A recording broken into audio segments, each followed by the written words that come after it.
السلام علیکم ورحمۃ اللہ وبرکاتہ۔ سیدنا کریم صلی اللہ تعالی علیہ وآلہ وسلم۔ تجدید ایمان کیسے کیا جائے، آج یہ موضوع ہے درس حدیث میں۔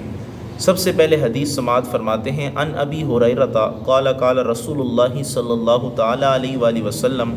حضرت سیدنا عبد الرحمن بن سحر فرماتے ہیں، یعنی حضرت ابو ہریرہ فرماتے ہیں، حضور علیہ الصلوۃ والسلام نے ارشاد فرمایا جددوا ایمانکم، اپنے ایمان کی تجدید کیا کرو۔ قیل یا رسول اللہ صلی اللہ تعالی علیہ وآلہ وسلم وکیف نجدد ایماننا، حضرت سیدنا ابو ہریرہ رضی اللہ تعالی عنہ نے عرض کیا یا رسول اللہ، ہم اپنے ایمان کی تجدید کیسے کریں؟ حضور علیہ الصلوۃ والسلام نے طریقہ ارشاد فرمایا قال اکثروا من قول لا الہ الا اللہ، حضور علیہ الصلوۃ والسلام نے فرمایا لا الہ الا اللہ کے ذریعے اپنے ایمان کی تجدید کرو۔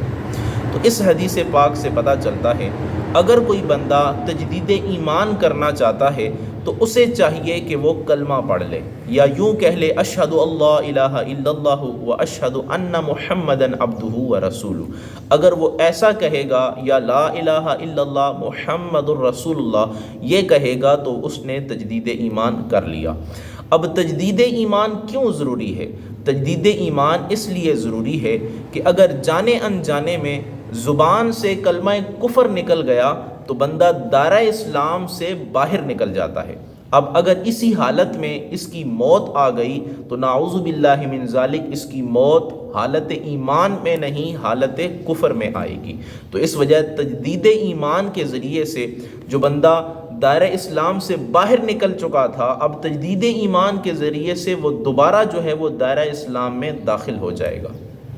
اب تجدید ایمان کے لیے یہ بھی ضروری ہے کہ جو ایمان کی ضروریات ہیں اگر ان میں سے کسی چیز کا انکار کیا تو سب سے پہلے اس کا اقرار کرے، اس سے رجوع کرے۔ مثلا اگر توحید کا انکار کیا، رسالت کا انکار کیا، قرآن کا انکار کیا، وحی کا انکار کیا، روز قیامت کا انکار کیا، ان تمام چیزوں کا انکار کیا اور حساب و کتاب کا انکار کیا، دوبارہ اٹھائے جانے کا انکار کیا، اگر ان میں سے کسی چیز کا بھی انکار کیا تو سب سے پہلے اس سے رجوع کرے اور توبہ کرے کہ میں نے جو توحید کا انکار کیا تھا، رسالت کا انکار کیا تھا، روز قیامت دوبارہ اٹھنے کا انکار کیا تھا، حساب و کتاب کا جو انکار کیا تھا، میں اس کا اقرار کرتا ہوں اور اللہ کی بارگاہ میں توبہ کرتا ہوں، اور توبہ کرنے کے بعد یوں کہے کہ میں اس پہ ایمان لاتا ہوں جو ایمان کی ضروریات ہیں، یا صرف اتنا کہہ لے اشہد اللہ الہ الا اللہ و اشہد ان محمد الرسول اللہ، تو اس کا تجدید ایمان جو ہے وہ ہو جائے گا۔ اب اسی طرح اگر کوئی آدمی نے کلمہ کفر بک دیا تھا یا کسی آدمی نے مذہب عیسائیت یا یہودیت اختیار کر لیا تھا تو اب اسے بھی چاہیے کہ سب سے پہلے اس مذہب سے رجوع کرے۔ مثلا عیسائیت قبول کیا یا یہودیت مذہب قبول کر لیا تھا تو یوں کہے کہ میں عیسائیت سے بری ذمہ ہوتا ہوں، میں جو ہے وہ اس کو ترک کرتا ہوں، دائرہ اسلام میں داخل ہوتا ہوں، میں یہودیت کو ترک کرتا ہوں، میں دائرہ اسلام میں داخل ہوتا ہوں، اور جو مجھ سے یہ گناہ ہوا اللہ کی بارگاہ میں اس کی توبہ کرتا ہوں، اور اس کے بعد یوں کہے لا الہ الا اللہ محمد الرسول اللہ، تو وہ بندہ دائرہ اسلام میں شامل ہو جائے گا۔ اب اگر کوئی آدمی ایسا تھا کہ جو شادی شدہ تھا، نکاح والا تھا،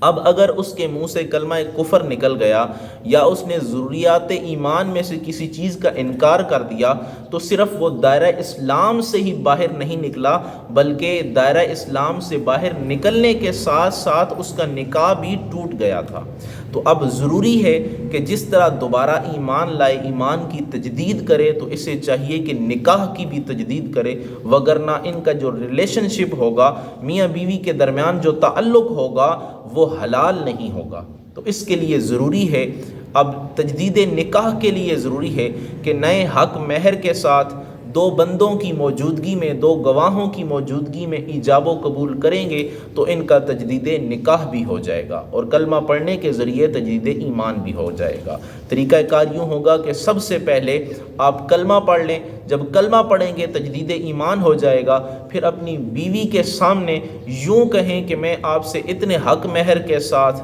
تجدید نکاح کرتا ہوں یا نکاح کرتا ہوں، اور وہ قبول کر لے اس حق مہر کے ساتھ آپ کا نکاح ان گواہوں کی موجودگی میں، تو یہ تجدید نکاح بھی ہو جائے گا۔ اللہ سے دعا ہے اللہ تعالی ہم سب کے ایمان کو سلامت فرمائے اور اللہ تعالی ہمیں ایمان کے ساتھ اس دنیا سے رخصت فرمائے۔ آمین برحمتک یا ارحم الراحمین۔